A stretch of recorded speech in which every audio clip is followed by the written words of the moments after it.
Aku selalu percaya, rumah adalah tempat pulang, bukan hanya untuk raga, tapi juga untuk hati yang lelah oleh dunia.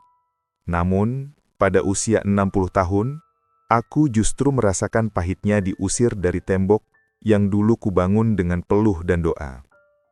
Namaku Agus, pensiunan guru sekolah dasar yang menghabiskan hidupnya mengajari anak-anak membaca, sambil mengajar dirinya sendiri tentang arti kesabaran. Aku membesarkan Mamat seorang diri bersama istriku. Mengantar sekolahnya dengan sepeda tua, menabung receh demi masa depannya. Tak pernah terlintas di benakku bahwa anak yang dulu belajar menulis huruf A di pangkuanku, suatu hari akan menatapku seperti orang asing. Segalanya bermula ketika dana pensiun cair, 350 juta rupiah. Tabungan seumur hidup yang kusebut sebagai penjaga hari tua. Uang itu ingin kupakai untuk satu mimpi terakhir, berhaji sebelum Tuhan memanggilku. Namun kabar penarikan dana itu menyebar lebih cepat dari doa. Dan saat jatuh ke telinga yang salah, rumahku, hidupku, dan martabatku mulai retak. Mamat kembali dengan suara tinggi, membawakan tuntutan yang bahkan tidak kubayangkan dari seorang anak kepada ayahnya. Kata-kata itu menghantamku lebih keras daripada pukulan manapun. Satu dorongan kecil dari tangannya, itu cukup untuk menjatuhkanku dari dunia yang kubangun sendiri. Hari itu aku keluar dari rumah tanpa membawa apapun, kecuali harga diri yang nyaris tinggal serpihan. Aku tidak tahu bahwa perjalanan itu akan membentuk kembali siapa diriku dan siapa anakku sebenarnya. Sebelum cerita ini kau baca lebih jauh, ingatlah satu hal. Tidak ada luka yang lebih diam daripada luka seorang ayah. Dan barangkali, saat membaca kisah ini, kau akan teringat seseorang di hidupmu. Seseorang yang pernah kau abaikan tanpa sadar. Kalau iya, tinggalkan komentar. Siapa yang terlintas di pikiranmu sekarang? Aku Agus. 60 tahun usiaku kini, tapi setiap kali mengingat hari pertama Mamat membuka matanya di dunia, aku merasa seperti lelaki muda yang baru diberi kesempatan kedua oleh Tuhan. Tangis kecilnya dulu bukan sekadar suara bayi.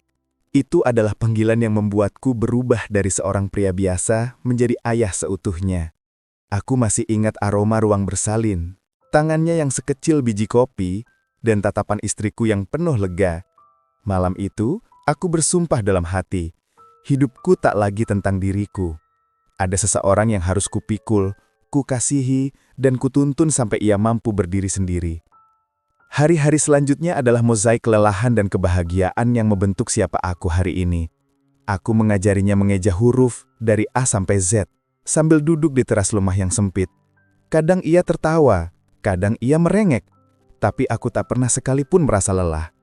Bagiku, setiap huruf yang ia kuasai adalah kemenangan kecil yang membuatku bangga. Saat ia tumbuh, sepeda bututku menjadi saksi perjalanan kami.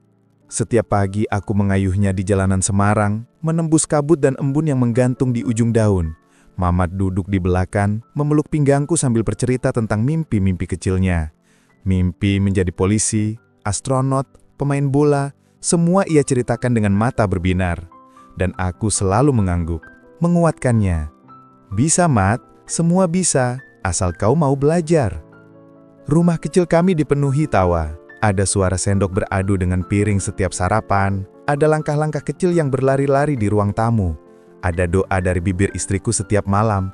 Di dinding-dinding rumah, kebahagiaan kami seperti melekat dalam bentuk bayangan yang tak terlihat, tapi terasa. Kadang aku tiba-tiba berhenti dalam rutinitasku hanya untuk memandangi Mamat yang sedang tidur siang. Wajahnya damai. Aku sering bertanya dalam hati, apa aku sudah jadi ayah yang cukup baik?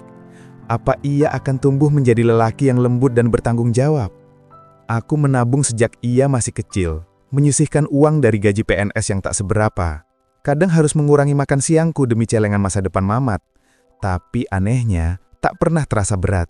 Mungkin karena kasih sayang seorang ayah adalah bentuk ibadah yang tak membutuhkan tepuk tangan.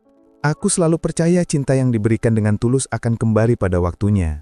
Aku tak tahu bahwa keyakinanku itu kelak akan diuji dengan cara yang begitu menyayat jantung. Di babak awal hidup Mamat, Aku pikir aku sedang menanam pohon kehidupan yang kokoh. Aku tidak pernah membayangkan bahwa suatu hari pohon itu akan tumbuh condong ke arah lain, menjauh dariku. Tapi saat itu, di masa ketika kisah ini dimulai, aku hanya seorang ayah sederhana yang melihat masa depan dalam senyum seorang anak laki-laki. Aku tidak tahu bahwa hidup sedang menulis naskah yang jauh lebih kelam dari dugaanku. Namun, satu hal yang pasti, pada masa ini, cinta yang kutanam masih murni, masih utuh, belum tersentuh oleh badai apapun. Dan aku menikmati setiap detik menjadi ayahnya, sebab saat itu dunia kami baik-baik saja, atau setidaknya, aku percaya begitu. Rumah kecil kami di Semarang itu pernah menjadi panggung sederhana bagi setiap detak bahagia. Dindingnya tipis, catnya mengelupas di beberapa sudut, tapi bagi kami, rumah itu adalah surga yang dibangun dengan sabar, sehelai demi sehelai, dari remah keringatku dan peluh istriku. Setiap pagi, cahaya matahari masuk melalui jendela yang kacanya sudah kusam, menimpa lantai semen yang dingin lalu memantul ke wajah Mamat yang masih menguap. Saat itu, dunia seperti memperlambat langkahnya, hanya untuk memberi kami waktu merayakan kebersamaan. Istriku adalah perempuan yang membuat rumah itu hidup. Aroma tumis kangkungnya bisa menghapus penatku pulang dari sekolah. Suaranya lembut, tapi tegas ketika mengingatkan Mamat untuk sholat, belajar, atau mengurangi main layangan. Di meja makan, ia suka menatap Mamat dengan bangga, seakan melihat masa depan lewat tatapan seorang bocah. Mamat sendiri adalah nyala api kecil yang membuat rumah kami selalu hangat. Ada saja tingkahnya, menyembunyikan sandal, membiarkan kucing tetangga masuk, mencoret tembok dengan krayon. Aku marah. Tidak pernah benar-benar. Tembok bisa dicat ulang, tapi kenangan kecil itu hanya singgah sekali. Sore hari adalah waktu favoritku. Kami bertiga duduk di teras, ditemani angin kota yang kadang membawa bau tanah atau suara pedagang lewat. Istriku menyiapkan teh panas, aku membaca koran, dan Mamat mengutak-atik mobil-mobilan. Kadang ia bersandar di lututku sambil bertanya hal-hal aneh. "Pak, kenapa awan bisa jalan?" "Karena angin meniupnya, Mat. Kalau anginnya capek, awannya berhenti dong." Aku tertawa. Pertanyaan polos seperti itu membuat hidupku terasa ringan. Aku sering memandangi wajah kecilnya lama-lama, mencoba membayangkan bagaimana ia nanti saat dewasa. Apakah ia akan jadi lelaki yang lembut atau keras kepala seperti aku dulu? Tetangga sering bilang, "Pak Agus, enak ya punya anak satu, pasti gampang diatur." Aku hanya tersenyum. Mereka tidak tahu, mencintai satu anak saja sudah cukup membuat hatiku penuh hingga tumpah-tumpah. Di malam hari, rumah kami dipenuhi suara-suara kehidupan. Piring dicuci, sandal diseret, suara azan dari musola dekat gang, dan tawa kecil Mamat saat mendengar cerita sebelum tidur.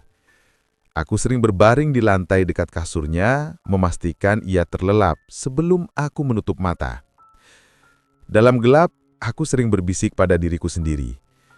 "Tuhan, jangan ambil kebahagiaan kecil ini. Biarkan aku hidup cukup lama untuk melihat Mamat tumbuh menjadi lelaki baik." Aku tidak pernah membayangkan bahwa kehangatan rumah itu suatu hari akan berubah jadi dingin. Bahwa ruang tamu tempat kami tertawa akan menjadi tempat di mana aku diperlakukan seperti orang asing. Tapi di bab ini, masa itu belum datang. Yang ada hanya ketenangan, seperti aliran sungai kecil yang jernih. Tidak ada pertanda bahwa arusnya kelak akan berubah jadi banjir yang menyeretku jauh dari rumah yang aku bangun dengan cinta. Jika aku tahu semuanya akan berubah, mungkin aku akan memeluk lebih banyak waktu, menahan setiap detik agar tidak berlari meninggalkan kami. Namun hidup berjalan tanpa menoleh, dan aku hanya seorang ayah yang saat itu percaya bahwa rumah adalah tempat paling aman di dunia. Aku belum tahu bahwa rumah bisa berubah wajah, bahkan bisa berubah menjadi tempat pertama yang menolak kehadiranku. Hari itu, aku berdiri di depan pelaminan dengan hati yang campur aduk, antara bangga dan cemas. Mamat mengenakan jas hitam sederhana, tetapi senyumnya cerah seperti ia sedang menerima hadiah terbesar dalam hidupnya. Aku menggenggam tangan istriku di sampingku, mencoba menahan haru yang mengalir pelan di kepalaku. Aku ingat, ketika ia masih kecil, ia pernah berkata, "Pak, nanti kalau aku nikah, Bapak jangan jauh-jauh ya. Bapak kan temanku." Kalimat itu dulu membuatku tertawa. Tapi di hari pernikahannya, saat cincin itu melingkar di jarinya, aku merasa seperti sedang melepaskan sesuatu yang tidak pernah benar-benar siap kulepas. Menantuku tersenyum sopan pada hari itu. Matanya teduh, tutur katanya lembut, dan aku berpikir, mungkin ia akan menjadi pendamping yang baik untuk Mamat. Aku tidak pernah tahu bahwa senyum bisa menyimpan 1000 bentuk yang tidak terlihat. Setelah pesta usai dan musik berhenti, perlahan aku mulai merasakan perubahan arah angin itu. Bukan angin besar, bukan badai, hanya hembusan kecil yang hampir tak terdengar. Tapi hati seorang ayah selalu peka terhadap perubahan sekecil apapun. Mamat mulai jarang pulang. Jika dulu ia selalu mengetuk pintu sambil berteriak, "Pak, Bu, Mat pulang." Kini ia mengirim pesan singkat, "Pak, mungkin besok saja ya. Sibuk." Pada awalnya aku tidak keberatan. Anak yang sudah menikah tentu punya kehidupan baru. Itu normal. Aku mencoba memahami, seperti yang selalu dilakukan ayah-ayah lain. Namun semakin lama, jarak itu makin melebar. Jika dulu ia datang untuk meminta nasihat, kini setiap kalimatku dibalas dengan senyum tipis menantuku. Senyum yang terasa seperti dinding tipis yang memisahkan kami. Ada satu kejadian kecil yang waktu itu tak begitu kupikirkan, tetapi kini terasa seperti tanda awal dari retaknya hubungan kami. Suatu sore aku menelpon Mamat. "Mat, kalau minggu depan kau sempat, bantu ayah cat dinding rumah ya."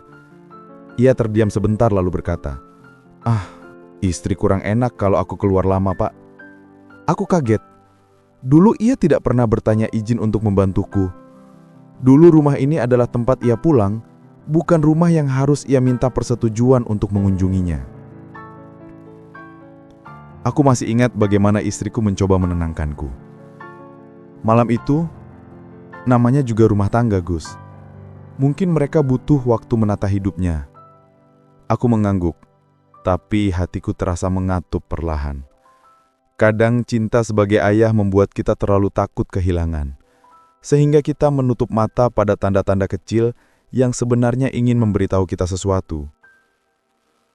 Yang paling menyakitkan bukan jarangnya ia pulang, tetapi tatapan matanya yang berubah. Dari hangat menjadi ragu, dari percaya menjadi seolah ingin meminta restu, pada istrinya, bukan padaku. Aku tidak menyalahkan siapapun waktu itu. Cinta memang bisa membuat orang berubah arah. Aku hanya berharap sejauh apapun ia pergi, ia masih ingat jalan pulang. Namun, pada masa itu, aku mulai merasa seperti kursi tua di ruang tamunya. Tetap ada, tapi tak lagi dibutuhkan. Keberadaanku masih dianggap, tapi tak lagi diisi dengan kehangatan. Cincin di jarinya bukan hanya tanda ia menikah. Cincin itu perlahan menjadi garis batas yang memisahkan dunia lamanya dan dunia barunya. Dan di dunia barunya itu, aku mulai tidak punya tempat. Aku tidak tahu bahwa ini baru awal. Bahwa suatu hari nanti, bukan hanya jarak yang memisahkan kami, tapi juga luka, kata-kata yang tak seharusnya diucapkan, dan keputusan-keputusan yang akan menggeserku dari kursi ayah menjadi sekadar tamu tak undang. Tapi saat itu, aku hanya memandangi foto pernikahan mereka yang tergantung di dinding, sambil bertanya perlahan dalam hati, "Mat, apakah masih ada ruang untuk ayah di hatimu?" Perubahan besar jarang datang dengan suara gemuruh. Ia muncul sebagai bisik-bisik kecil yang awalnya tidak terdengar, lalu perlahan tumbuh menjadi tembok yang memisahkan hati. Begitulah yang terjadi antara aku, Mamat, dan menantuku. Awalnya aku hanya menangkap kilatan mata, senyum yang tidak penuh, nada suara yang disamarkan dengan sopan, tetapi tidak mengundang kehangatan. Seperti seseorang yang membuka pintu hanya selebar telapak tangan, cukup untuk terlihat ramah. namun tidak cukup untuk mempersilahkan masuk. Aku mengunjungi rumah Mamat suatu sore. Rumah mungil itu sebenarnya tidak asing bagiku. Aku ikut membantu mengecat dindingnya sebelum mereka menikah. Tapi entah mengapa, saat langkahku masuk, perasaannya berbeda. Udara di dalam rumah itu terasa kaku, seperti ada yang tidak ingin kehadiranku terlalu lama mengisi ruang. Menantuku menyambut dengan senyum sopan. "Pak, duduk ya." Tapi tubuhnya hanya setengah menghadapku, seolah ada batas yang ia buat sendiri. Mamat keluar dari kamar dengan wajah agak terkejut melihatku. "Loh, Bapak datang?" Cara ia mengucapkannya membuatku nyaris ingin meminta maaf karena datang tanpa kabar. Padahal dulu, aku bisa masuk kapan saja tanpa mengetuk. Kami duduk, mengobrol seadanya. Mamat mencoba akrab, tapi matanya sesekali melirik istrinya, meminta izin untuk setiap kalimat. Menantuku duduk di sampingnya, tapi suara sendok yang ia gesekkan ke gelas terasa lebih nyaring daripada ucapan ramah yang keluar dari mulutnya. Setelah aku pulang hari itu, firasatku mulai menggelitik. Ada sesuatu di antara mereka, atau mungkin di antara mereka dan aku, yang tidak kukenali lagi. Beberapa hari kemudian, seorang tetangga berbisik padaku, di warung. "Pak Agus, menantu jenengan itu, orangnya, ya gitulah. Banyak maunya, suka ngomongin orang." Aku menepis gosip itu. Tidak baik berburuk sangka. Lagi pula, aku pikir semua rumah tangga muda butuh waktu untuk menyesuaikan diri.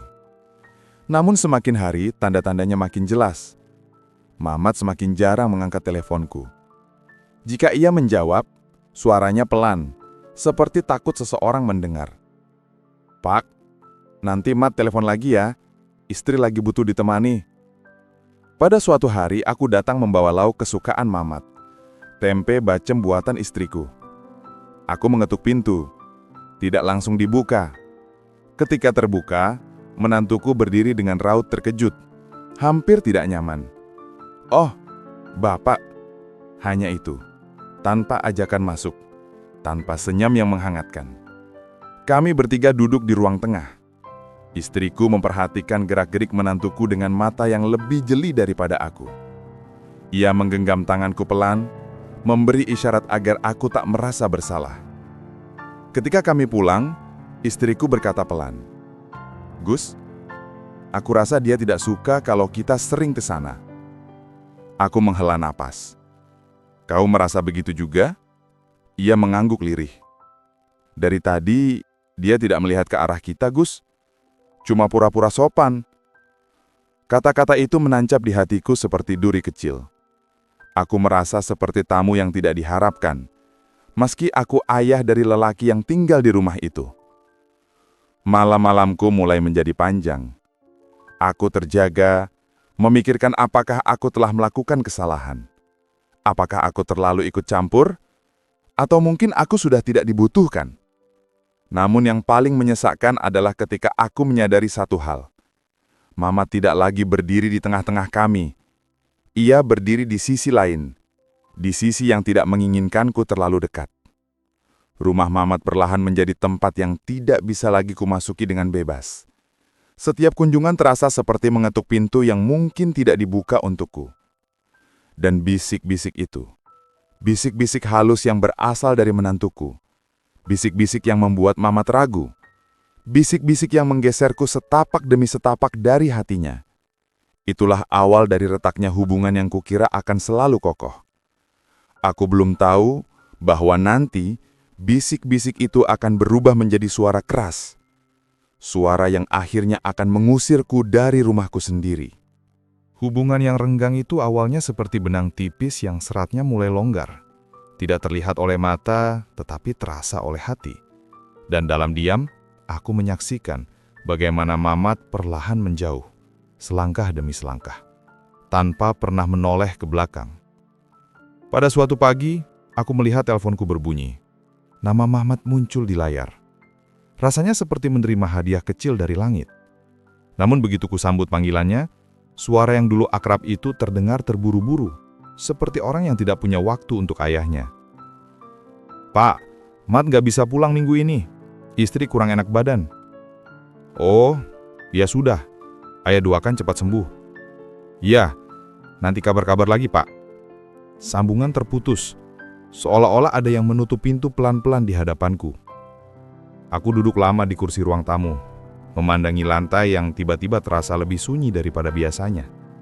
Dulu, kalau Mamat sakit sedikit saja, aku dan ibunya yang panik. Kini, ia sakit atau istrinya sakit. Aku hanya mendengar dari kejauhan. Dan tak ada lagi tempat bagiku untuk bertanya lebih jauh. Hari-hari setelahnya penuh dengan tanda-tanda kecil lain yang menusukku, pelan tapi pasti. Suatu siang aku datang membawa sayur asem kesukaan Mamat. Kupikir, siapa tahu ia merindukan masakan rumah. Namun saat aku tiba, menantuku berdiri di pintu sambil tersenyum seadanya. "Oh, Bapak, ini Ayah bawakan makan. Mamat ada?"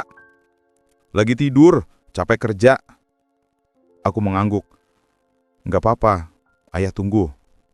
Namun senyumnya menegang. "Mungkin lain kali saja, Pak.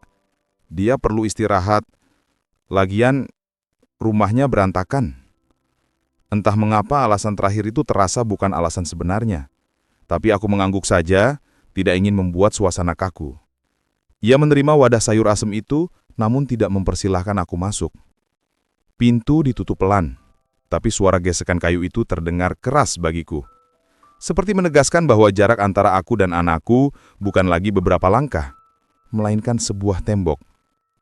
Sore itu, aku duduk di teras rumahku sambil menatap jalanan yang dulu sering dilalui Mamat saat pulang bermain bola. Sekarang, jalan itu sepi. Seolah tak ada jejak masa kecil yang pernah hidup di sana. Istriku duduk di sampingku. Ia menggenggam tanganku dan berkata pelan, "Gus, kau harus kuat. Anak laki-laki memang begitu. Kalau sudah menikah berubah." Aku mengangguk, tapi hatiku menolak menyederhanakan luka ini. "Bukan itu, Bu. Aku merasa Mamat makin jauh seperti ada tembok di belakangnya yang mendorongnya menjauh dari kita." Istriku terdiam. Matanya memandang kosong ke arah rumah kami, rumah yang dulu penuh suara. "Mungkin benar, Gus. Ada tembok. Tapi tembok itu bukan dia yang bangun." Kata-kata itu menamparku lembut tapi dalam. Aku mulai memahami bahwa ada kekuatan lain yang menggeser anakku. Bisikan, permintaan, atau mungkin larangan halus yang tidak pernah kudengar sendiri. Beberapa hari kemudian, aku mencoba bertemu Mamat di kantornya. Kupikir, setidaknya di luar rumahnya, mungkin ia lebih leluasa bicara. Saat ia keluar dari gedung, wajahnya kaget melihatku. "Pak, ngapain kesini?" "Ayah mau ketemu sebentar saja. Kangen." Ia menggaruk kepala. "Aduh, Pak. Sebenarnya Mat buru-buru pulang. Istri nunggu." Aku senyum tipis. 5 menit saja." Ia menunduk, seolah sedang menghitung sesuatu. "Pak, nanti istri marah kalau aku pulang telat." Ia berkata begitu sambil tidak berani menatap mataku. Aku senyum saja, meski rasanya seperti ada lubang yang tiba-tiba terbuka di dadaku. "Ya sudah, Mat. Pulang. Jangan telat." Ia mengangguk cepat, seperti lega. Ketika ia melangkah pergi, langkahnya tergesa-gesa, dan aku berdiri di depan kantor itu, menatap punggung anak yang dulu selalu berlari ke arahku, kini berlari menjauh dariku. Malam itu, aku duduk sendiri di ruang tamu. Tidak ada suara apa-apa, tidak ada telepon, tidak ada kabar. Yang ada hanya kesunyian yang mengisi celah-celah rumah kami, menyusup ke dalam nafasku. Aku mulai sadar bahwa aku sedang kehilangan anakku sedikit demi sedikit. Bukan karena ia tidak mencintaiku, tapi karena ada suara lain yang lebih ia dengarkan. Dan dalam sunyi itu, aku berbisik pada diriku sendiri. "Ya Tuhan, kalau ini ujian, kuatkan hatiku. Jangan biarkan jarak ini berubah menjadi luka yang tak bisa sembuh." Aku tidak tahu bahwa di depan sana ujian yang sebenarnya baru akan dimulai. Jarak ini nantinya bukan hanya renggang, tapi berubah menjadi penolakan, bahkan pengusiran. Namun untuk saat itu, aku hanya seorang ayah yang sedang belajar menerima bahwa kasih sayang itu tidak selalu berjalan lurus. Kadang ia tersesat, kadang ia diputar oleh kehidupan, sebelum akhirnya menemukan jalan pulang. Hari itu, langit Semarang tampak seperti kain kusam yang kehilangan warna. Awan bergelayut rendah, seolah memikul beban yang sama denganku. Aku berdiri di depan rumah Mamat, rumah yang dulu sering kubayangkan sebagai tempatku menua dengan damai. Dikelilingi cucu dan disuguhkan teh hangat oleh anak yang dulu kuhapuskan air matanya setiap ia jatuh. Namun kenyataannya berbeda, jauh berbeda. Aku mengetuk pintu pelan, lalu sedikit lebih keras. Tidak ada jawaban, hanya suara televisi samar dari dalam. Aku tahu mereka ada. Aku bisa mendengar langkah seseorang, tapi tak ada yang datang membukakan pintu. "Mat," bisikku pada udara gerah sore itu. "Ayah cuma mau mengantar sayur sop kesukaanmu." Sop hangat di tanganku mulai mendingin. Kuahnya menggigil seperti hatiku sendiri. 1 menit, 2 menit, 5 menit. Tidak ada yang bergerak. Sampai akhirnya pintu terbuka sedikit. Bukan oleh Mamat, tapi oleh istrinya. Wajahnya datar, dingin seperti tembok yang menolak disentuh. "Oh, Bapak," ucapnya tanpa senyum. "Lain kali kabari dulu sebelum kesini." Kalimat sederhana itu terdengar biasa, namun bagiku, itu adalah pagar yang menghalangi langkahku. "Maaf, Nak," jawabku perlahan. "Ayah cuma ingin..." "Sudah, Pak. Kami sibuk. Mamat lagi istirahat." Padahal aku tahu dari celah pintu, suara ponselnya terdengar. Ia tidak tidur. Ia hanya tidak ingin bicara. Aku menunduk. "Ini sop buat Mamat. Ayah masak sendiri." Ia menerima mangkuk itu tanpa menyentuh kulit tanganku sedikit pun. Lalu pintu ditarik kembali. Tidak keras, tapi tegas. Seperti perintah halus bahwa aku harus tahu tempatku. Klik. Itu adalah suara paling menyakitkan sore itu. Aku berdiri beberapa detik menatap pintu yang pernah terasa seperti rumah. Kini hanya dinding asing yang menolakku masuk. Angin lewat membawa aroma masakan dari dapur rumah tetangga, tapi tidak membawa satupun kehangatan dari rumah anakku sendiri. Dalam perjalanan pulang, langkahku terasa panjang dan berat. Jalanan berdebu yang dulu sering kulewati bersama Mamat, ketika ia kecil dan memegang tanganku erat, kini memelukku dengan keheningan yang berbeda. Aku seperti berjalan kembali ke masa lalu, mencari versi anakku yang dulu selalu memanggil, "Pak, tunggu aku."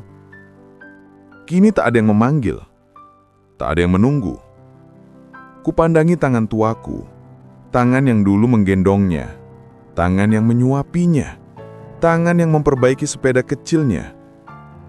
Kini tangan ini bahkan tidak lagi dianggap pantas mengetuk pintu rumah anakku. Saat itu aku sadar, bukan aku yang menjauh.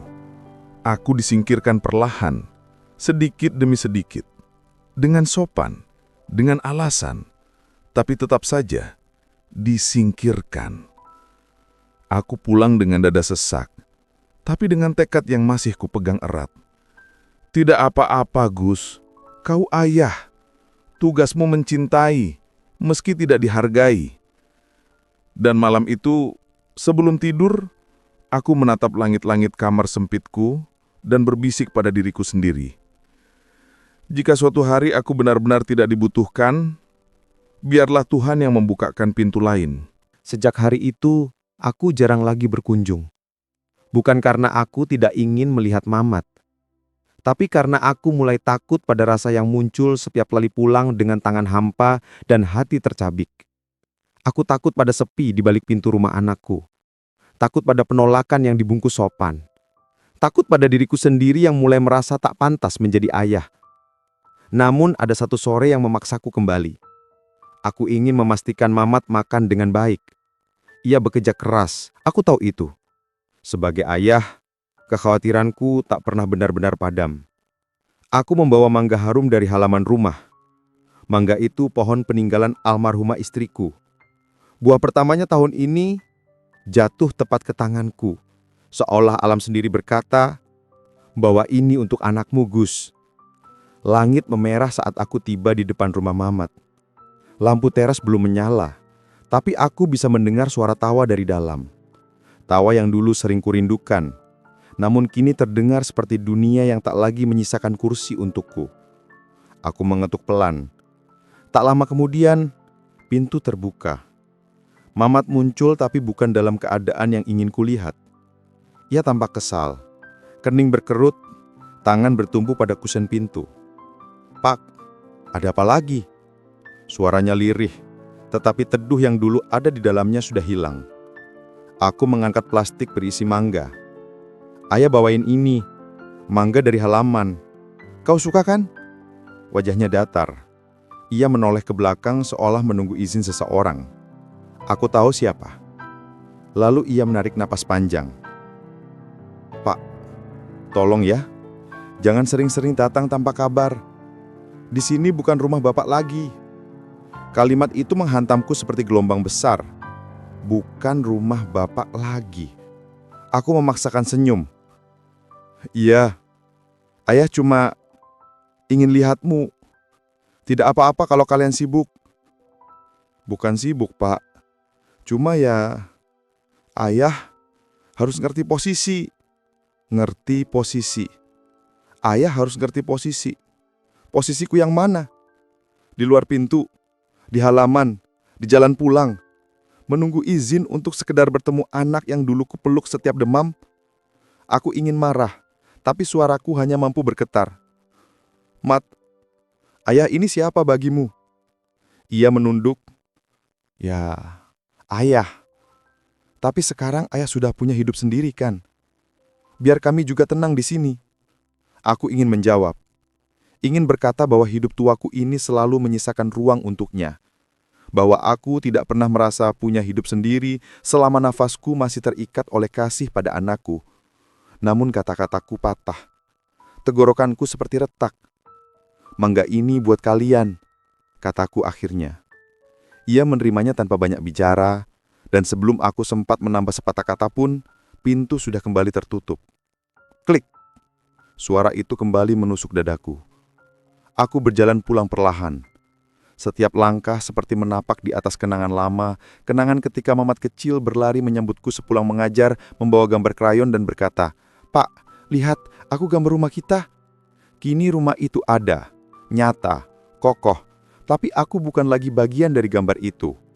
Di perjalanan, angin sore menyapu wajahku. Namun angin itu tidak menenangkan. Ia justru mengingatkanku bahwa aku kini seperti dedaunan tua, dibiarkan gugur dari pohon kehidupan anakku. Sesampainya di rumah, aku duduk di kursi reot peninggalan istriku. Kursi itu seolah lebih ramah daripada siapapun hari itu. Aku menatap langit yang mulai gelap dan berbisik. Jika menjadi ayah berarti harus kuat menahan sakit seperti ini, semoga Tuhan memberiku hati yang tidak mudah patah. Dan malam itu, sebelum memejamkan mata, aku sadar. Aku bukan sedang kehilangan anakku. Aku hanya sedang diajari cara melepaskan, meski tidak pernah siap. Pagi itu aku bangun lebih awal dari biasanya. Entah mengapa dada terasa berat, seperti ada yang menekan perlahan tapi terus-menerus. Mungkin karena semalam aku kembali memikirkan pertemuanku dengan Mamat, bagaimana wajahnya tampak gusar, bagaimana suaranya terdengar asing, dan bagaimana pintu itu tertutup begitu cepat, seolah aku bukan ayahnya, hanya orang lewat yang salah alamat. Aku duduk lama di tepi ranjang.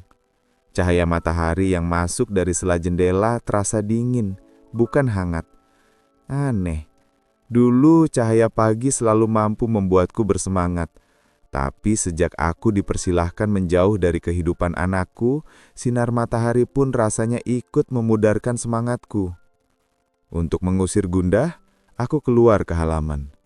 Rumput liar tumbuh tinggi, seakan menertawakan betapa jarangnya aku merawat rumah ini. Di sudut halaman, pohon mangga peninggalan istriku menjuntai tenang.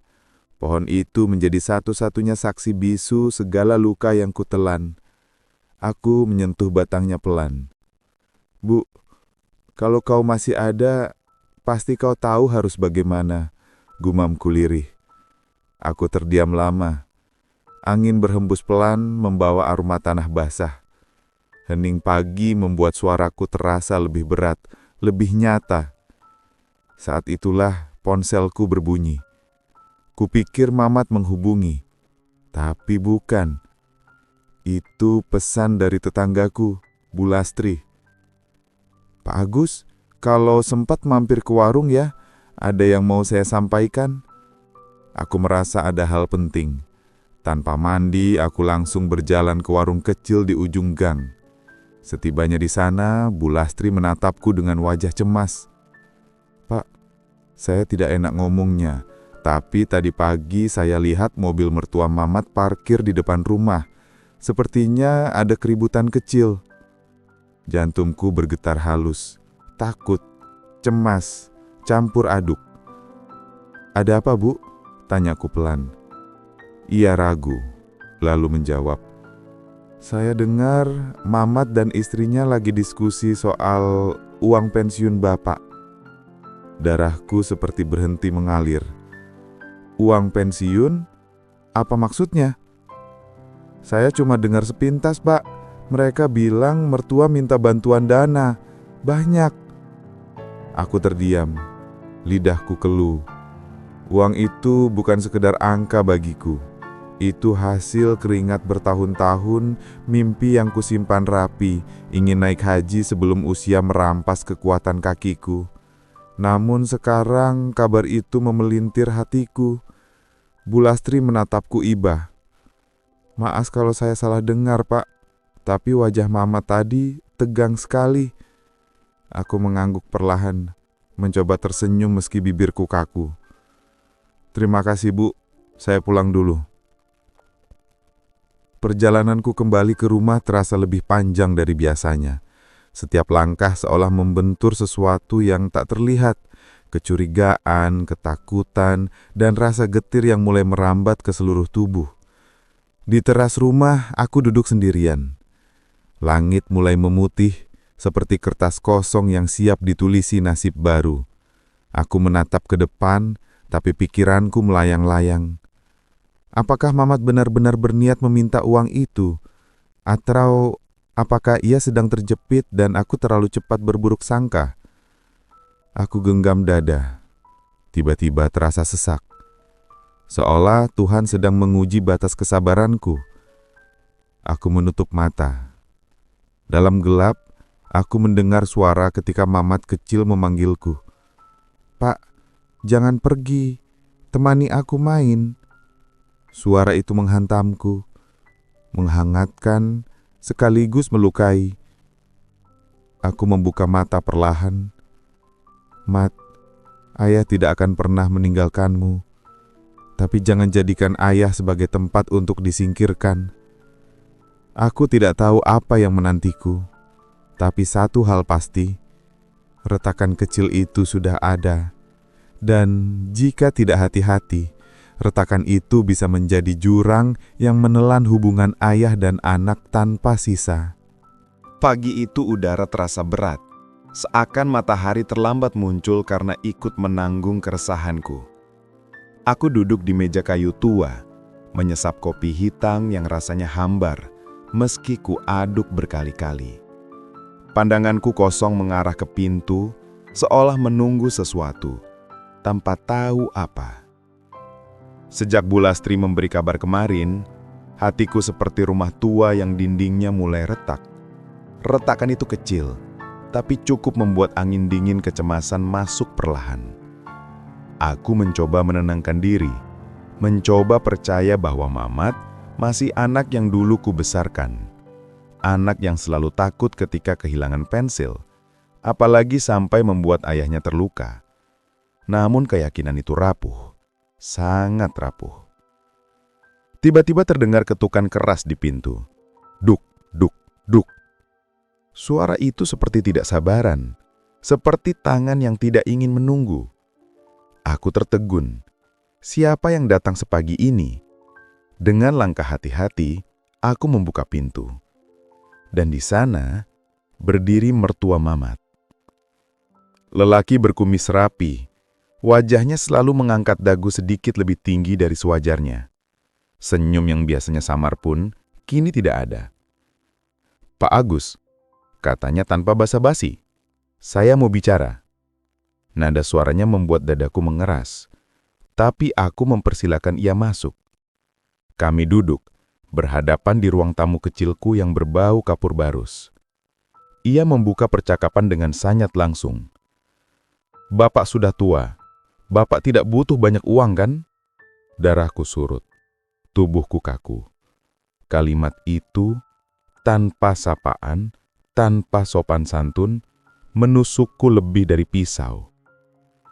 "Apa maksud Anda?" tanyaku, mencoba tenang.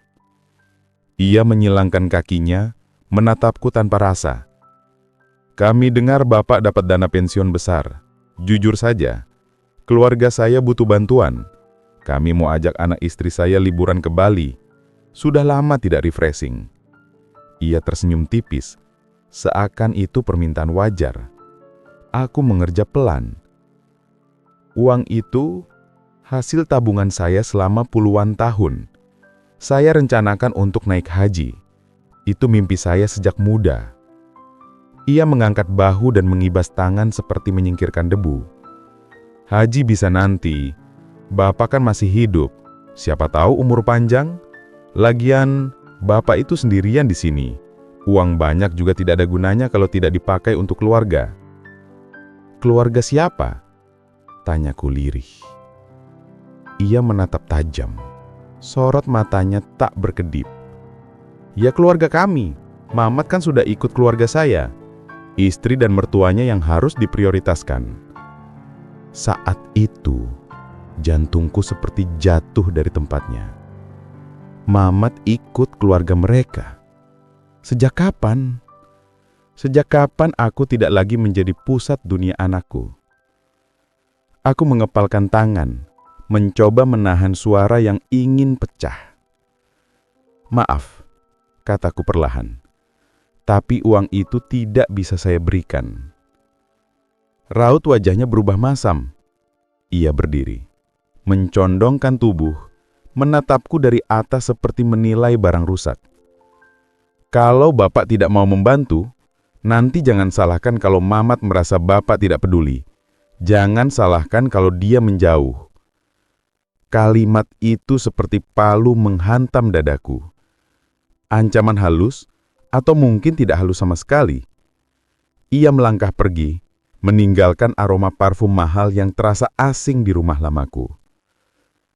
Begitu pintu tertutup, lututku lemas.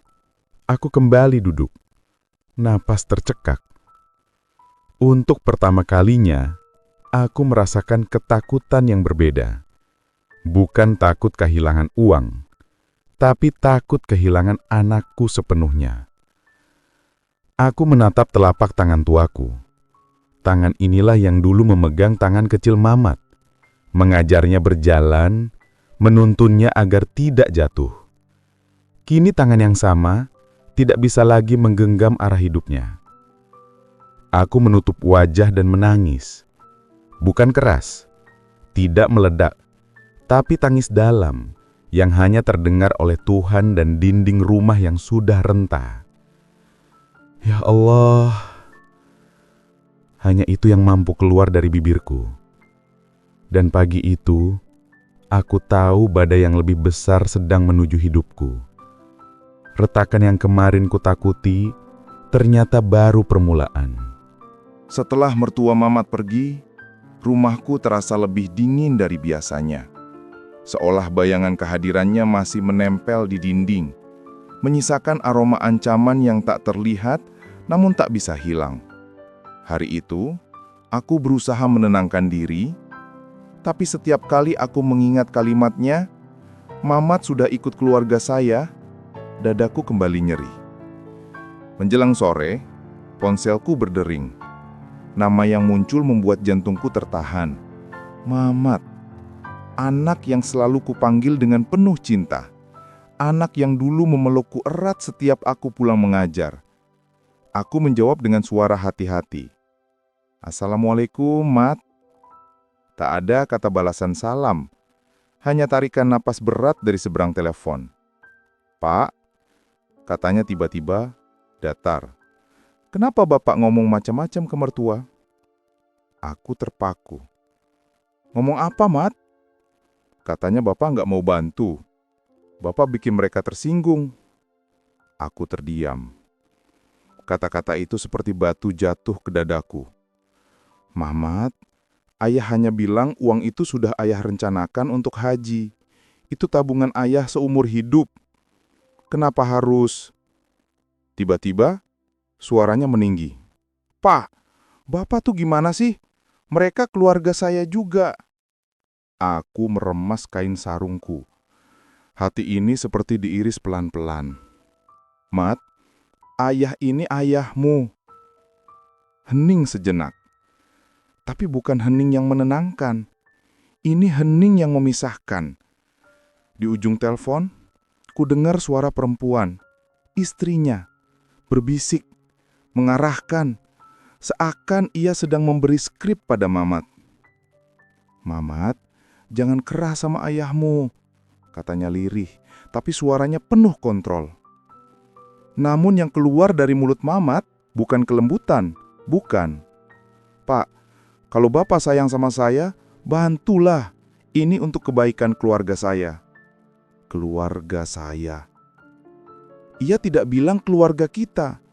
Tidak bilang keluarga Bapak.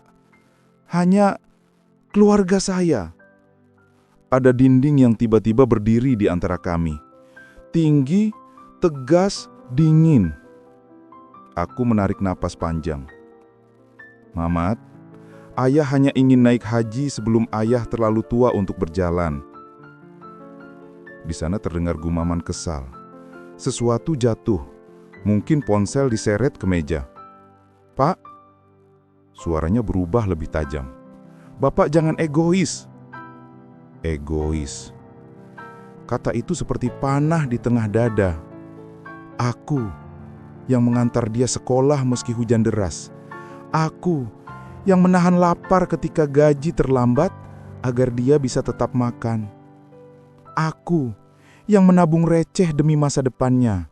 Aku yang memilih tidak menikah lagi demi tidak mengubah hidupnya. Aku egois. Suara Mamat kembali terdengar.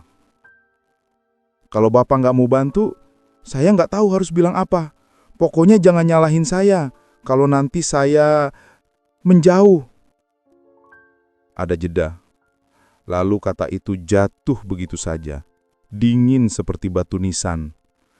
Pak, pilih uang itu atau hubungan kita. Aku terdiam. Tak bisa merespons. Tak bisa bernafas. Pilihan apa itu? Pilihan macam apa yang harus diberikan seorang ayah pada anak yang dibesarkan dengan doa dan peluh? Telepon itu berakhir tanpa salam, tanpa terima kasih, tanpa kasih.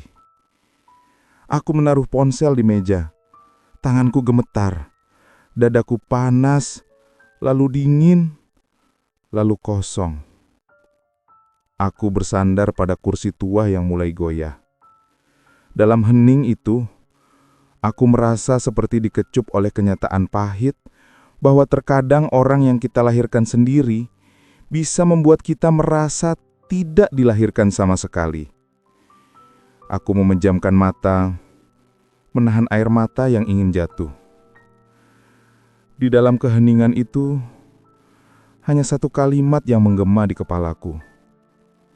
Ya Allah, apa yang harus kulakukan agar anakku tidak terus menjauhkan diri dari ayahnya sendiri? Sejak telepon itu, hari-hariku terasa seperti ruang kosong yang kehilangan suara.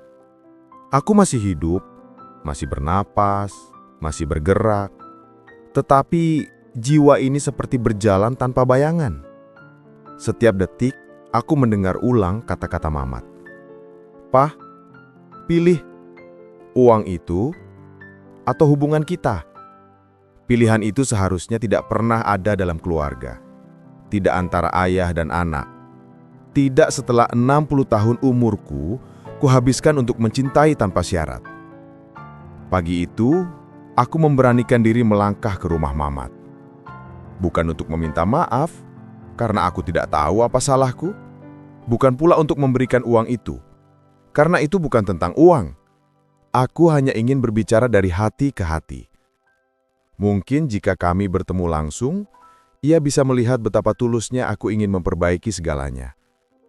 Jalan menuju rumahnya tidak jauh, tapi entah kenapa, terasa berat. Setiap langkah seperti menapak ke tanah asing. Aku takut menemukan kebenaran yang tidak ingin kuterima, bahwa anakku benar-benar berubah. Ketika aku tiba, pintu rumahnya tertutup rapat. Tidak ada suara dari dalam. Aku mengetuk pelan sekali. Tok, tok, tok. Tak lama kemudian, pintu dibuka sedikit. Hanya selebar wajah seseorang bisa terlihat. Yang muncul bukan Mamat, tapi istrinya. Ia memandangku dengan tatapan datar dan pertahanan yang tebal. Oh, Bapak, katanya singkat. Ada perlu apa? Nada suaranya membuatku ingin mundur selangkah. Namun aku menahan diri. Anakmu ada. Ayah mau bicara. Ia menatapku lama, seakan menimbang apakah kehadiranku layak untuk diperbolehkan masuk ke dunia mereka. Ada, tapi lagi capek. Lagi nggak mau ketemu siapa-siapa. Ayah cuma sebentar aja, pintaku lembut. Ia membuka pintu sedikit lebih lebar. Tapi tubuhnya tetap menghalangi. "Pa, mungkin Bapak perlu ngerti situasi. Mamat itu sekarang punya keluarga, punya tanggung jawab lain. Jadi, jangan selalu datang tanpa kabar." Aku menelan ludah. "Kami keluarga juga, bukan?" Ia tersenyum miring, senyum yang tidak hangat. "Iya, tapi ada prioritas." Prioritas. Dan aku ternyata bukan salah satunya. Aku ingin menegaskan bahwa aku tidak datang untuk mengganggu. Bahwa aku hanya ayah yang merindukan anak. Namun suaraku hilang ketika aku mendengar suara dari dalam rumah. "Siapa, Mah?" Suara Mamat. Istrinya menoleh sebentar lalu menjawab. "Nggak ada, cuma tukang makanan keliling salah rumah." Dunia berhenti. Aku membeku. Tukang makanan keliling. Begitu rendahnya aku kini di mata mereka. Aku segera menahan air mata yang mulai memanas di sudut mata, berusaha tetap berdiri tegak. "Mat," panggilku pelan, mencoba menembus suara pintu yang mulai hendak ditutup. Tapi sebelum aku sempat melanjutkan, pintu itu tertutup begitu saja, tanpa salam, tanpa permisi, tanpa menghargai seorang ayah yang datang membawa luka. Aku berdiri di depan pintu itu cukup lama. Terlalu lama. Mungkin sampai tetangga beberapa kali lewat dan bertanya-tanya dalam hati, siapa lelaki tua yang tampak kehilangan arah itu. Akhirnya aku berbalik. Melangkah pulang dengan kaki seperti kapas. Dunia terasa samar, udara menekan dadaku. Di tengah perjalanan, aku berhenti di bawah pohon yang rindang. Aku tarik nafas panjang, berusaha menstabilkan dada yang bergemuruh. Ya Allah, lirihku. Apakah memang suratan seorang ayah tua untuk merasa tidak lagi dibutuhkan? Ketika aku sampai di rumah, aku duduk di kursi reyot yang telah menemani suka dan duka. Hari itu, kursi itu seperti bergetar bersama tubuhku yang letih. Aku bukan hanya disingkirkan. Aku dihapus, dipinggirkan, diabaikan, diambap angin lewat. Dan itu lebih menyakitkan daripada semua luka yang pernah kuterima sebagai manusia. Namun begitu juga, di lubuk terdalam, kasih seorang ayah tak pernah padam. Walau hancur, walau dipatahkan, walau diinjak, ia tetap menyala. meski hanya sebagai bara kecil yang tersisa dalam kegelapan. Malam itu, udara Semarang terasa lebih pengap dari biasanya. Seolah langit ikut menahan napas bersama keresahan di dada saya. Di ruang tengah, hanya lampu sudut yang menyala, memantulkan bayangan panjang tubuh saya yang terasa semakin rapuh. Saya duduk di kursi rotan tua, kursi yang dulu saya beli ketika Mamat masih belajar merangkak. Kini kursi itu seperti satu-satunya saksi bisu yang setia mengikuti perjalanan hidup kami. Saya memandangi layar ponsel yang sejak sore tidak berhenti bergetar. Pesan-pesan dari Mamat datang beruntun, nada yang sama, permintaan. Yah, butuh uang sedikit, penting. Yah, tolong transfer malam ini. Yah, jangan bilang ibu dulu. Kalimat-kalimat pendek yang menusuk lebih dalam dari 1000 ucapan marah. Saya membaca semuanya berulang, mencoba mencari celah empati di antara frasa-frasa dingin itu. Tapi yang terasa justru kejauhan. Seolah anak yang saya timang, saya peluk, dan saya ajari mengeja masa depan, telah pergi ke tempat yang tak lagi bisa saya jamah. Saya mengetik balasan pelan, jari saya terasa berat. Mat, ayah sedang tidak ada uang banyak, bisa kita bicara besok. Namun sebelum pesan terkirim, pintu kamar dibuka pelan. Istri saya berdiri di ambang, wajahnya pucat, matanya merah seperti seseorang yang sudah terlalu sering menahan sesuatu yang tak sanggup lagi disimpan. Gus, kamu baca pesan Mamat lagi? Suaranya pecah. Saya hanya mengangguk. Ia melangkah mendekat, memegang bahu saya dari belakang, tangannya hangat namun bergetar. Aku takut, Gus. Takut kalau dia makin jauh, makin marah, makin hilang. Kalimat itu meretakkan sesuatu di dalam diri saya. Saya menggenggam tangan istriku. Aku juga takut, tapi kita tak bisa terus-terusan begini. Aku ingin bantu dia, tapi aku juga ingin dia sadar bahwa hidup bukan tentang meminta. Hening kembali mengisi ruangan. Di luar sana, suara sepeda motor melintas lalu mati. Di dalam hati saya, suara-suara kenangan justru hidup kembali. Suara tawa Mamat kecil saat saya mengendongnya pulang dari pasar. Suara rengekannya ketika jatuh pertama kali dan saya meniup lukanya. Suara panggilannya yang dulu selalu penuh manja. Ayah, ayah lihat ini. Semuanya terasa seperti lembaran lama yang menguning. Saya akhirnya kirim pesan itu. Tidak panjang, tidak tegas, tapi cukup untuk menandai batas yang selama ini tak pernah saya berani garis. Dan setelah tombol itu saya tekan, dada saya seperti kosong. Kosong namun juga plong. Seolah untuk pertama kalinya saya berani memilih peran sebagai ayah yang bukan hanya memberi, tapi juga menegakkan. Malam semakin larut, istri saya duduk di samping saya, dan tanpa kata-kata, ia tahu saya sedang belajar melepaskan ketakutan, meski sedikit demi sedikit. Di luar sana, entah bagaimana respon Mamat, tapi di dalam hati saya, malam itu saya berjanji satu hal.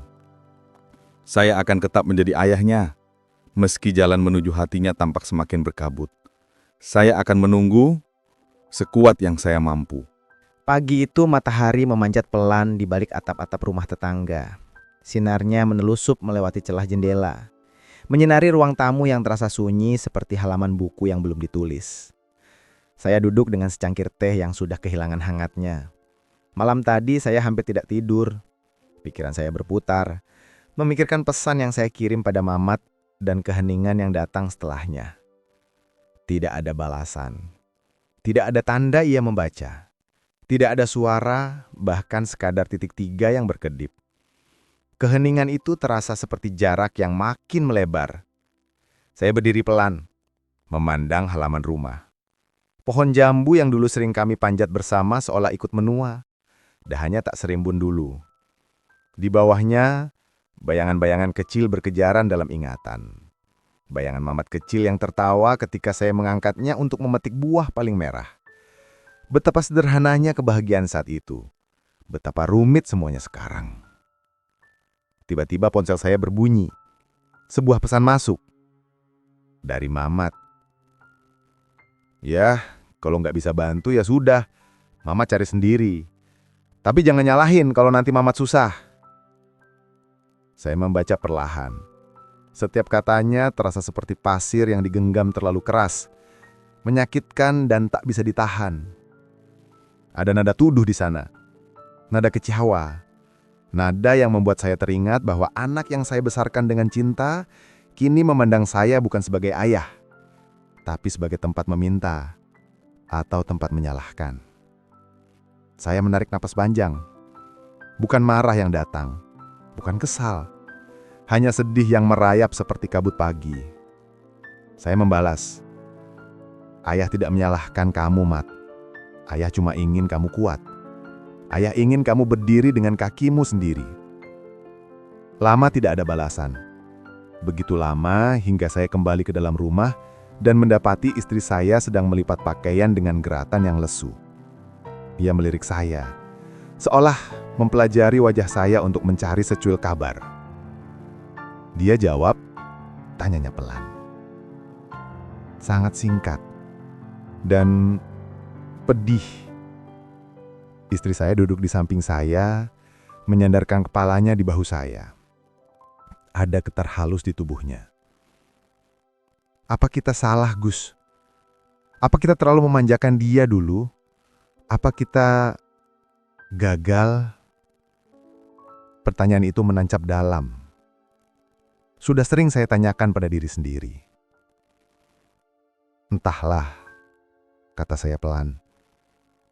Yang aku tahu, kita mencintainya dengan cara yang kita mampu. Mungkin cinta kita tidak sempurna, tapi itu tetap cinta. Hening kembali memeluk kami. Hening yang tak memihak, tak menghibur, hanya membiarkan kami tenggelam dalam rasa bersalah yang samar. Lalu tiba-tiba pintu pagar berbunyi. Ada seseorang berdiri di depan rumah. Tetangga kami, Pak Slamet, memanggil dari luar. "Pak Agus, maaf ganggu, ada yang mau saya sampaikan." Kami keluar, dan dari sikapnya yang ragu-ragu, dari tatapannya yang tak berani berhenti di mata saya tahu kabar itu bukan kabar baik. "Aku lihat Mamat semalam di warung dekat perempatan, Pak, sama teman-temannya. Mereka terlihat tidak baik, Pak. Seperti ada masalah uang." Jantung saya serasa ditarik jatuh ke perut. Saya hanya mengucapkan terima kasih dengan suara yang hampir hilang. Setelah tetangga itu pergi, istri saya menatap saya dengan mata membesar, cemas seperti seseorang yang baru saja melihat retakan pertama di dinding rumahnya. "Apa yang harus kita lakukan, Gus?" Saya menatap jalanan kosong di depan rumah. Angin bergerak pelan, membawa debu, membawa kenangan, membawa kekhawatiran yang terasa menua di wajah saya. "Aku tidak tahu," jawab saya jujur. "Tapi aku harus menemukan dia sebelum masalahnya menemukan dia lebih dulu." Malam sebelumnya saya belajar berkata tidak. Hari ini saya belajar bahwa batas yang saya buat mungkin akan membawa saya pada perjalanan yang lebih berat. Dan sebagai ayah, saya tidak pernah benar-benar siap kehilangan jejak anak saya. Sejak kabar dari Pak Slamet itu, langkah saya menjadi lebih berat. Ada sesuatu yang mengambang di antara dada dan tenggorokan seperti batu kecil yang tak bisa ditelan dan tak bisa dimuntahkan. Saya berjalan keluar rumah sore itu, menyusuri jalanan kampung yang sudah saya kenal seumur hidup, tapi entah kenapa terasa asing.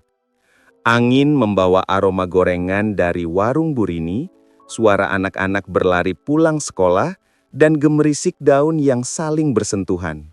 Semua tampak berjalan seperti biasa, kecuali hati saya yang tidak lagi utuh. Saya ingin mencari Mamat.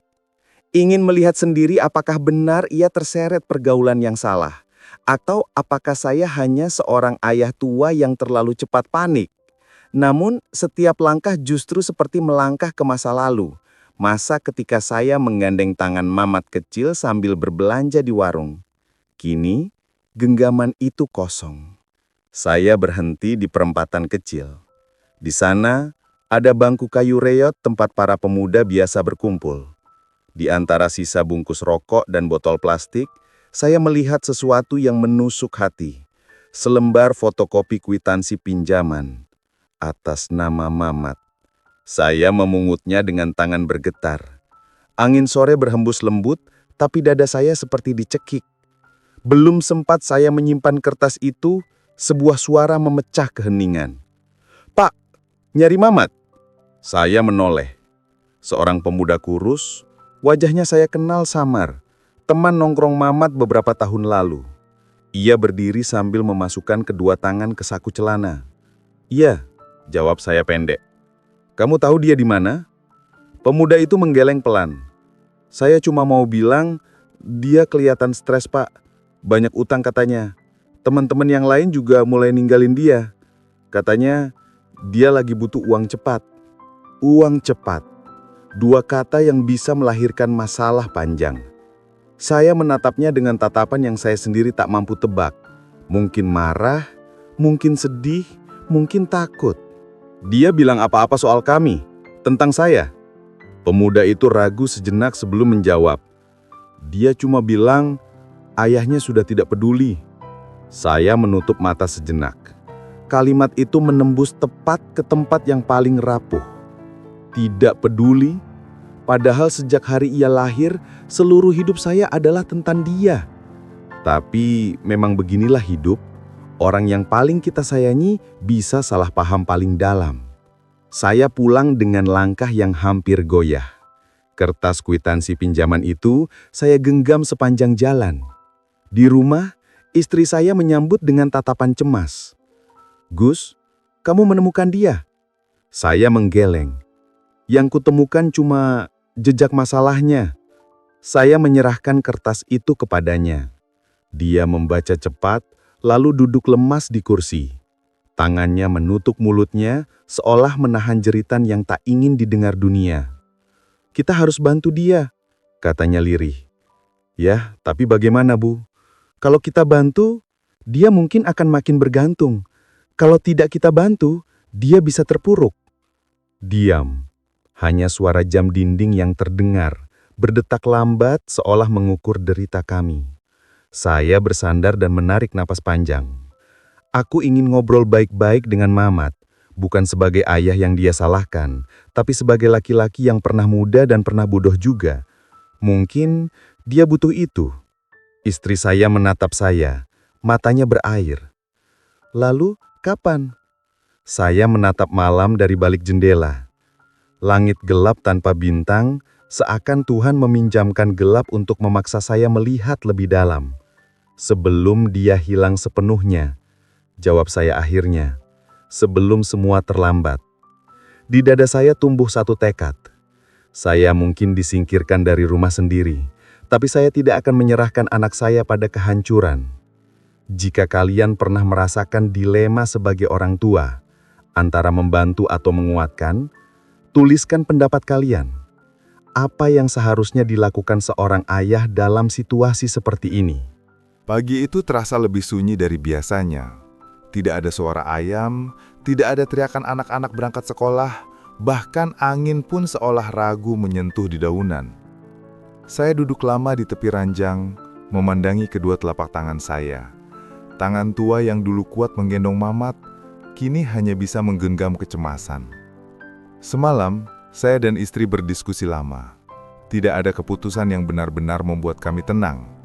Tapi satu hal pasti, saya tidak bisa tinggal diam. Anak boleh jauh, boleh hilang arah, tapi naluri ayah tidak pernah padam. Saya memutuskan pergi mencari Mamat lagi. Kali ini ke tempat yang lebih jauh, warung kopi di pinggir kota, tempat para anak muda sering menghabiskan waktu malam. Sambil melangkah keluar rumah, saya merasakan punggung saya sedikit nyeri. Usia memang tidak bisa diajak kompromi. Jalanan berdebu, namun kenangan justru lebih pekat dari itu. Saya teringat masa ketika Mamat masih 6 tahun. Ia pernah hilang sebentar di pasar, membuat saya panik setengah mati. Ternyata ia hanya berdiri di depan toko mainan, terpesona pada robot-robot kecil yang bergerak dengan baterai. Saya memeluknya erat, Sementara ia bertanya dengan polos, "Yah, kenapa panik? Kan Mamat cuma lihat robot." Betapa sederhananya dulu, betapa rumitnya sekarang. Di warung kopi itu, beberapa pemuda duduk melingkar. Saya mendekati mereka dengan hati-hati. "Permisi, kalian lihat Mamat, anak saya?" Mereka saling pandang. Salah satu dari mereka menjawab, "Mamat semalam ada, Pak, tapi cuma sebentar. Dia kelihatan stres banget. Ada yang ngejar-ngejar dia soal utang." Saya menelan ludah. Utang. "Apa banyak?" Pemuda itu mengangguk, ragu. "Katanya sih puluhan juta, Pak. Udah ditagih keras. Makanya, hati-hati kalau nyari dia. Takutnya ada yang ikut-ikut." Ucapan itu membuat tubuh saya terasa dingin, meski matahari sudah tinggi. Saya mengucapkan terima kasih dan melangkah pergi. Di tengah perjalanan pulang, saya berhenti di bawah pohon beringin tua. Nafas saya memburu. Bukan karena lelah, tapi karena beban pikiran yang semakin berat. Anak yang saya besarkan dengan susah payah, kini terjebak hutang, dikejar-kejar, dan menjauh dari saya karena salah paham. Saya merasa seperti berdiri di tengah badai, memegang payung tua yang sudah bolong, tapi tetap saya angkat tinggi-tinggi, berharap bisa melindungi seseorang yang bahkan tidak memintanya lagi. Sampai akhirnya, sore itu, sebuah pesan masuk ke ponsel saya. Dari nomor tidak dikenal. "Pak Agus, ini teman Mamat. Bisa ketemu. Mamat butuh bantuan. Cepat."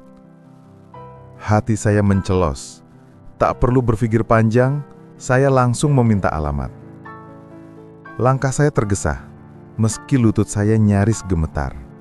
Setiap langkah terasa seperti memikul beban yang tidak terlihat. Dalam perjalanan, pikiran saya berputar-putar. Haruskah saya menyerahkan uang pensiun yang tersisa? Haruskah saya menyelamatkan Mamat meski ia menolak saya sebagai ayah? Atau haruskah saya membiarkannya belajar dari luka? Tidak ada jawaban yang benar. Yang tersisa hanya seorang ayah tua dan cinta yang terlalu besar. Saya tiba di tempat yang dituju, sebuah rumah kontrakan kecil dengan cat mengelupas. Pintu terbuka sedikit. Saya mengetuk. Tok, tok, tok. Perlahan, pintu terbuka. Seorang laki-laki berdiri di sana. Bukan Mamat, tapi wajah yang pernah saya lihat sekilas sebelum ini. Temannya. "Pak, masuk. Mamat di dalam. Keadaannya, ya Allah Pak, lebih parah dari yang Bapak kira." Langkah saya terhenti di ambang pintu. Saya merasa seperti hendak memasuki ruang yang akan mengubah hidup saya lagi. Entah menjadi luka baru, atau awal dari sesuatu yang lebih baik. Saya menarik nafas panjang, menahan gemetar di tangan. Lalu saya melangkah masuk, melangkah ke dalam cerita yang seharusnya tidak dialami seorang ayah di usia senja. Begitu saya melangkah ke dalam rumah kontrakan itu, bau apek langsung menyergap hidung. Cahaya lampu redup seperti menolak untuk menerangi seluruh ruangan. Lantai semen terlihat dingin, kusam, dan menyimpan jejak tumpahan entah apa. Di sudut, kipas kecil berdecit, berputar pelan, seolah terpaksa. Dan di tengah ruangan itu, di atas kasur tipis yang hampir rata, Mamat duduk membungkuk, wajahnya tertutup kedua tangan. Tubuh saya langsung kaku. Saya mengenali anak saya, tapi tidak mengenali keadaannya. Rambutnya acak-acakan, pipinya cekung, dan mata itu, mata yang dulu bercahaya setiap kali saya mengajarinya membaca, kini tampak padam, seperti lampu yang kehabisan listrik. "Mat," suara saya pecah sebelum selesai. Mamat mendongak perlahan. Seketika, dada saya seperti diremas dari dalam. Ada sembab di matanya, ada merah yang menandakan kurang tidur, dan ada retakan bangga dalam sorotnya. "Ayah," suaranya serak, bagai ranting kering yang patah. "Zaman datang." Saya melangkah lebih dekat. Lutut saya bergetar. "Kenapa ayah nggak boleh datang?" Ia menunduk, jari-jarinya saling meremas.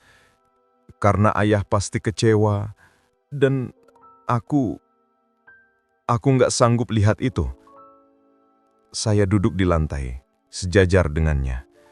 Lantai dingin menembus telapak saya, pati rasa sakit itu tidak seberapa dibanding beban di dada saya. Kalau ayah mau kecewa, ayah sudah kecewa sejak lama. Tapi ayah tetap datang, karena ayah bukan hakim, Mat. Ayah cuma ayah. Temannya yang tadi membuka pintu memberi isyarat pamit dan keluar, meninggalkan kami berdua dalam lingkaran sunyi. Mamat menarik nafas panjang, lalu berkata lirih, "Aku terjebak ya. Teman-teman ajak bisnis yang katanya untung cepat. Aku percaya, malah ikut pinjam uang dari tempat yang salah. Aku pikir bisa bayar balik kalau bisnis jalan. Ternyata bisnis itu cuma mimpi. Sisa utang yang nyekik leher." Saya mendengarkan. Hati saya seperti kain tua yang disobek perlahan. "Berapa?" tanya saya akhirnya. Suara saya nyaris tak terdengar. Mamat menatap saya. Mata itu seperti bocah kecil yang takut dimarahi. 30 juta, ya. Kalau nggak dibayar minggu ini, mereka ancam mau cari aku ke rumah. Saya terdiam. 30 juta. Jumlah yang besar untuk orang tua pensiunan seperti saya. Namun lebih besar lagi rasa takut yang menghantui saya. Takut kehilangan anak, bukan secara fisik, tapi kehilangan jalan pulang dalam dirinya. "Mamat tahu apa yang paling sakit?" tanya saya lembut. Ia menggeleng, bahunya turun. "Yang paling sakit bukan jumlah utangnya, bukan masalahnya, tapi kamu lebih percaya orang lain daripada ayah. Kamu lebih takut dikejar orang-orang itu daripada mendekat pada ayah yang membesarkanmu." Mamat menutup wajah lagi. Suaranya bergetar. "Aku malu ya." Saya mendekat, memegang bahunya. "Tapi kamu pulang, dan itu cukup." Ia menangis, bukan tangis keras, tapi tangis diam-diam yang justru lebih menyayat. Air matanya jatuh di punggung tangan saya, hangat dan getir. Entah dari mana, saya mendapat kekuatan untuk memeluknya. Tubuhnya bergemetar dalam pelukan saya, seperti dulu ketika ia ketakutan karena petir saat kecil. "Dengar, Mat," berkata saya, menahan air mata. "Utang bisa dicicil, masalah bisa diselesaikan, tapi anak hanya ada satu. Ayah tidak mau kehilangan kamu." Ia mencengkram baju saya, seolah takut saya menghilang. "Ayah, maaf. Aku jauh dari ayah. Aku keras kepala. Aku salah." Saya mengusap bahunya pelan. "Kamu jatuh, tapi kamu belum hancur. Selama kamu mau bangkit, ayah akan bantu." Setelah beberapa menit, nafasnya mulai tenang. Kami duduk bersisian, seperti dua orang yang akhirnya menemukan jalan kembali setelah tersesat di hutan gelap. "Sebelum kita urus utang itu, ayah cuma mau kamu jawab satu hal." Ia menoleh. "Apa kamu siap berubah?" Keheningan singkat. Lalu ia mengangguk. Pelan tapi pasti. "Iya, ayah. Aku siap." Jawaban itu terasa seperti doa yang akhirnya menemukan tempat untuk berlabuh. Menurut kalian, apakah Mamat benar-benar akan berubah? Ataukah ini hanya penyesalan sesaat? Tulis pendapat kalian. Biarkan cerita ini jadi ruang diskusi untuk hati yang pernah patah. Mamat masih duduk di samping saya ketika malam mulai turun perlahan. Lampu kecil di kontrakan itu memantulkan cahaya kuning pucat, membuat bayangan-bayangan panjang di dinding yang retak. Rasanya seperti duduk di ruang yang menahan napas. Sunyi, rapuh, dan penuh tanda tanya. Setelah tangisnya reda, ia hanya menatap lantai, seperti mencari keberanian di antara debu dan retakan. Saya sendiri tidak berani memaksa. Ada luka yang perlu dibiarkan bernapas, bukan ditekan. Mat, saya akhirnya membuka suara. Besok ayah temani kamu ketemu orang yang ngasih pinjaman itu. Kita bicarakan baik-baik. Mamat mengangkat wajah, matanya sembab. Ayah nggak takut. Mereka bukan orang baik. Mereka kasar. Teman-temanku aja pada kabur. Saya tersenyum kecil. Senyum yang terasa getir. Ayah sudah lebih tua dari rasa takutmu. Sudah kenyang menghadapi orang keras.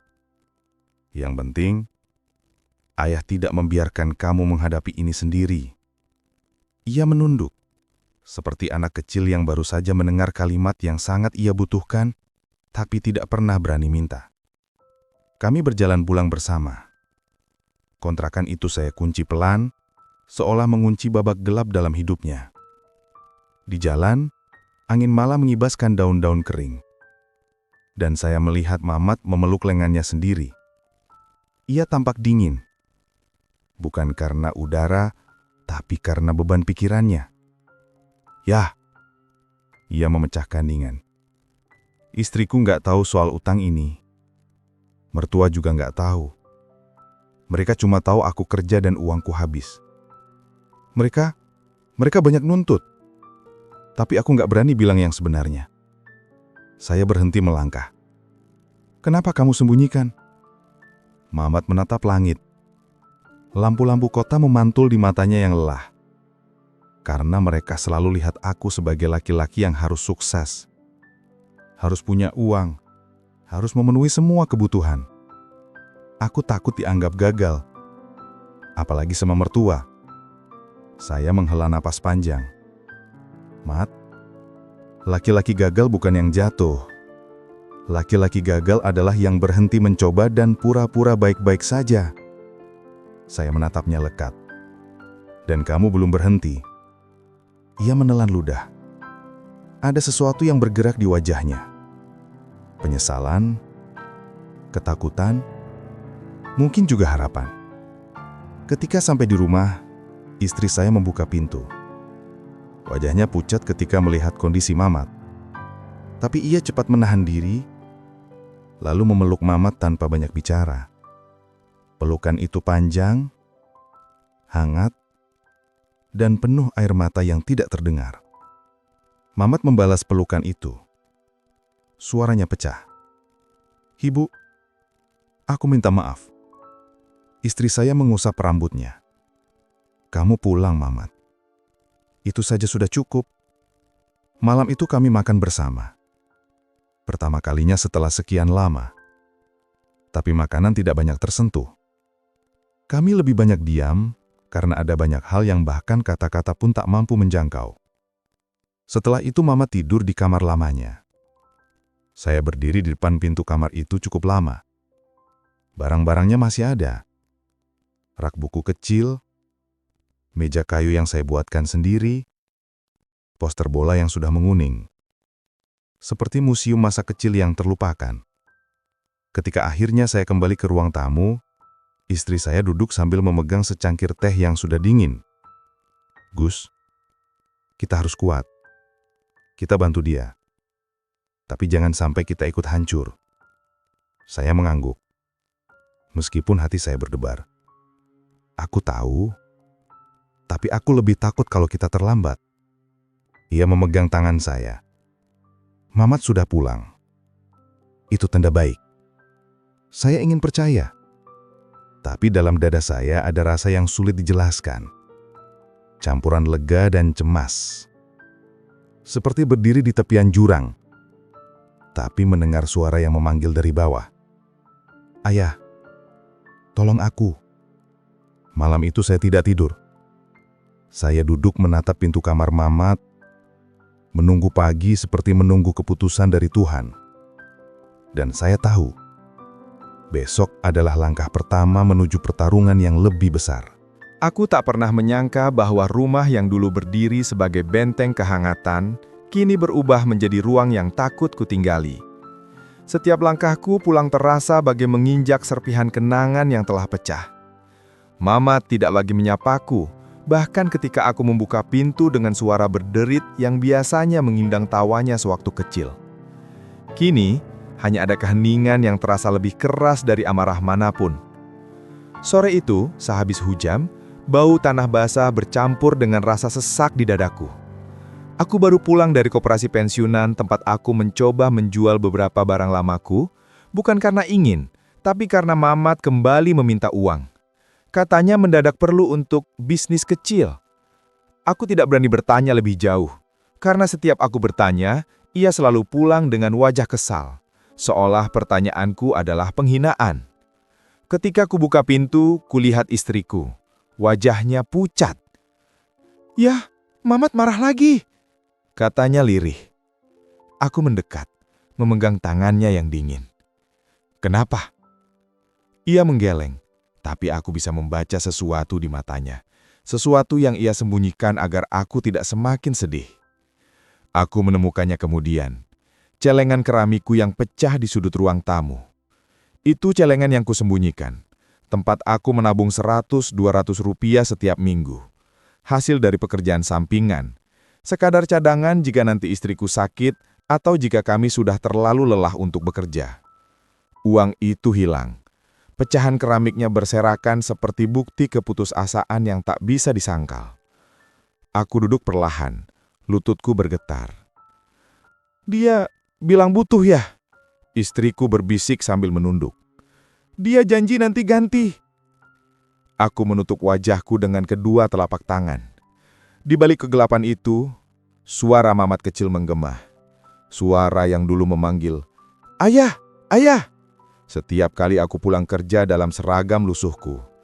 Anak itu hilang, digantikan seseorang yang jauh, asing dan dingin.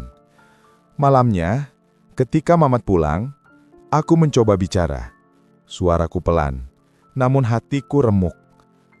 "Mat, itu uang tabungan ayah. Tolong jangan pecahkan hati ayah lagi."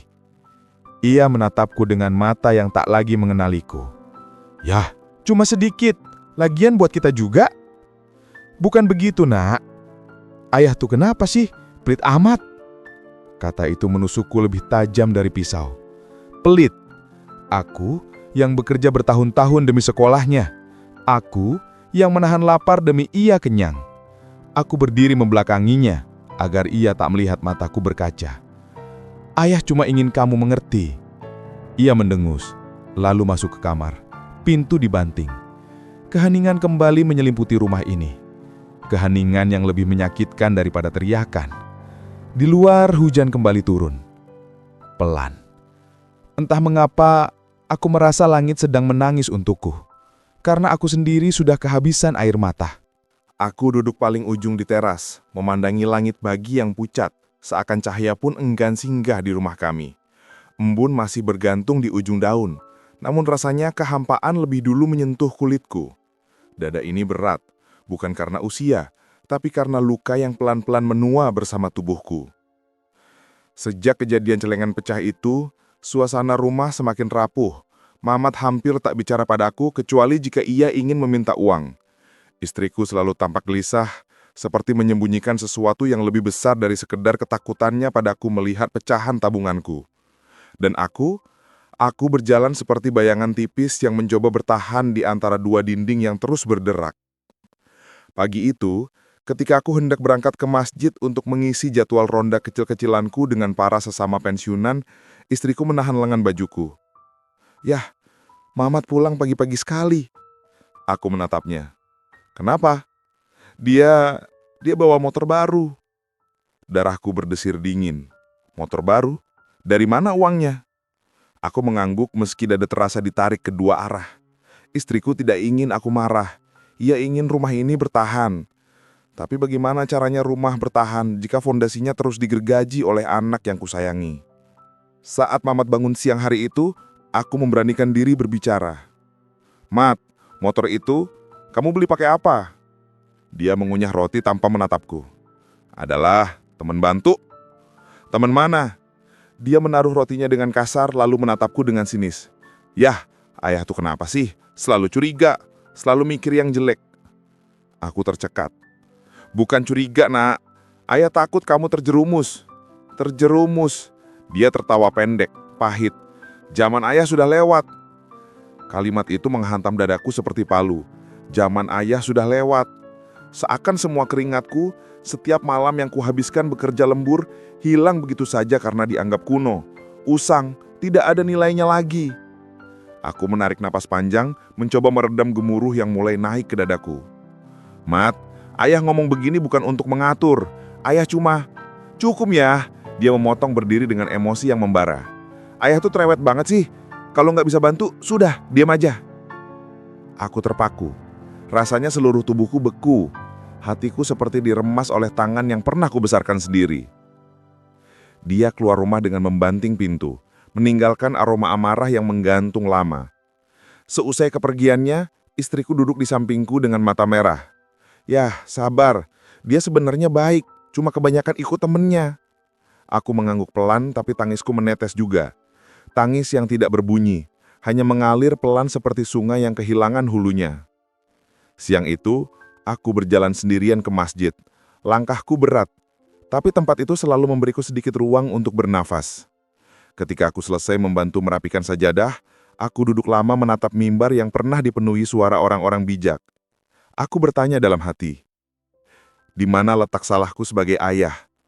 Apakah aku terlalu keras, terlalu lembut, terlalu memberi, atau terlalu percaya? Jawaban itu tak datang. Yang datang hanya rasa sunyi yang terus mengerubungi tulangku, menua bersamaku. Malam harinya, Mamat pulang larut lagi. Suara motornya memecah ketenangan seperti badai kecil. Untuk pertama kalinya, aku merasakan sesuatu yang lebih menakutkan daripada marah. Perasaan takut kehilangan anakku sepenuhnya. Aku tidak tahu apa yang ia sembunyikan, tapi aku tahu badai yang lebih besar sedang mengintip di balik senyap rumah kami. Malam itu, hujan turun perlahan. Seperti seseorang meneteskan air mata dengan sabar dan tanpa suara. Aku duduk di ruang tengah, memandangi pintu yang tertutup rapat. Di luar, angin menggoyangkan dedaunan, membuat bayangan di dinding bergeser-geser seperti kenangan yang enggan diam. Aku menunggu. Entah apa yang kutunggu.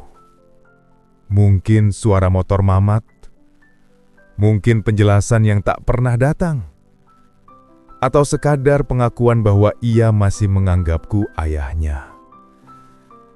Istriku sudah tertidur di kamar, kelelahan menanggung cemas sepanjang hari. Sementara aku tetap duduk, memegang gelas teh yang sudah dingin. Dingin seperti jarak antara aku dan darah dagingku sendiri. Hampir tengah malam ketika suara motor itu akhirnya terdengar. Bising, kasar, memotong sunyi. Aku berdiri pelan. Jantungku berdetak tidak karuan. Pintu terbuka dan Mamat masuk dengan pakaian basah. Matanya merah, entah karena hujan, entah karena hal lain yang tak sanggup kuucap. Mat, panggilku lembut. Ia tidak menjawab, hanya melepas jaketnya dan melemparnya ke kursi. Dari caranya berjalan, aku bisa merasakan ada kegelisahan besar yang ia sembunyikan.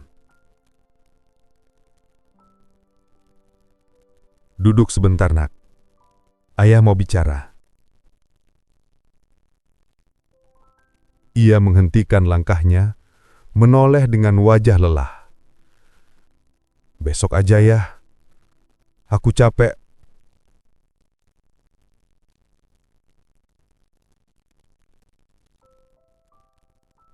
Namun aku tak menyerah. Ayah cuma ingin tahu kamu baik-baik saja. Motor baru itu Temenmu yang bantu? Atau ada hal lain? Ia menatapku lama. Sangat lama. Seolah mencoba menentukan apakah aku musuh atau keluarga. Ayah nggak bakal ngerti, katanya akhirnya. Aku menelan pahit. Cobalah jelaskan. Ayah mungkin tidak pintar soal zaman sekarang, tapi ayah masih ayahmu. Seketika bahunya melemas. Ia duduk, dan untuk pertama kalinya setelah sekian lama, ekspresinya tidak lagi keras. Ada sesuatu yang patah di dalam dirinya. Ya, aku banyak utang, katanya pelan. Urat di leherku menegang. Utang? Ke siapa? Teman-teman, pinjol juga, banyak. Dunia seakan merosot dari pijakanku. Berapa? Bisikku. Jawabannya begitu pelan, tapi cukup untuk memecahkan seluruh ketenangan yang tersisa di rumah ini. Sampai puluhan juta ya. Tangan-tanganku bergetar. Dadaku mengencang seperti ikatan yang ditarik tiba-tiba. Astagfirullah, Mat. Bagaimana kamu bisa? Ia menunduk, suara bergetar. Aku cuma mau terlihat berhasil ya. Teman-teman sudah punya mobil, gadget baru, gaya hidup bagus. Aku malu, terus-terusan dianggap anak pensiunan PNS biasa. Kata-katanya menusuk seperti duri. Anak pensiunan PNS biasa. Begitu kecilkah aku di matanya, sampai ia merasa hidupnya gagal hanya karena bersamaku? Tapi aku menahan semua rasa itu. Aku memilih mendengarkan, karena untuk pertama kalinya, ia membuka pintu yang selama ini terkunci rapat. Aku salah ya. Aku ketipu teman, ikut-ikut main aplikasi bodoh, akhirnya terjerat utang. Motor itu bukan dibeli, itu disuruh jaga sementara. Aku takut ya. Mereka mulai datang ke rumah teman-teman yang telat bayar. Dadaku terasa sesak mendengar setiap kata itu. Aku ingin marah. Aku ingin berteriak. Tapi yang keluar hanyalah napas panjang yang terasa lebih berat dari usiaku. Kenapa kamu nggak cerita dari dulu, Nak? Karena aku takut ayah kecewa. Kalimat itu membuatku membeku. Disakiti itu biasa. Disalahpahami itu wajar. Tapi ditakuti oleh anak yang kubesarkan sendiri, itu luka yang sulit dijelaskan. Aku meraih bahunya.